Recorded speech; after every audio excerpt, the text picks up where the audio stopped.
დღეს ექსპლუატაციაში შევიდა ყაზბეგი ჰესი ჰიდროელექტროსადგურის გახსნას ვიცე-პრემიერი და ენერგეტიკის მინისტრი კახი გალაძე და ფერი ჯგუფის აღმასრულებელი დირექტორი ესწრებოდნენ ყაზბეგი ჰესის საინვესტიციო ღირებულება $3 მილიონი. პროექტი TBC ბანკმა დააფინანსა. ყაზბეგი ჰესის მშენებლობა დაიწყო გასულ წელს და დასრულდა ამ წლის აგვისტოში, მისი სიმძლავრე 6 მეგავატია. გამუშავება შეადგენს 30 მილიონი კილოვატ-საათს. და ეს სიმძლავრე აუცილებლად თავისუფლად შეიტანა ჩვენი ქვეყნის ენერგო უსაფრთხოების საქმეში. ჩვენთვის ეს არის კიდევ ერთი წინ გადადგმული ნაბიჯი. ჩვენი პოლიტიკური ოპონენტებისთვის კი ეს არის კიდევ ერთი დარტყმა ცარიელი საფუძვლო დემაგოგიაზე. მეორეს მხრივ მინდა აღნიშნო ამ ჰესის რეგიონალური, პოლიტიკური და ეკონომიკური დატვირთვა.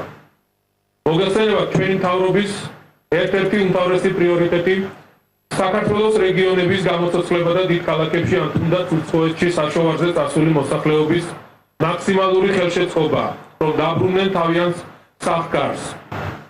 საქართველოს მთავრობას არაერთგზის აღნიშნავს საქართველოს მთის პრიორიტეტულობა.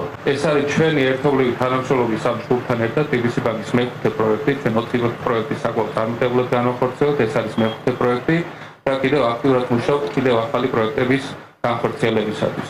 მე ვჯერა რომ ერთად კიდევ მრავალ ახალ პროექტს დავაფინანსებთ.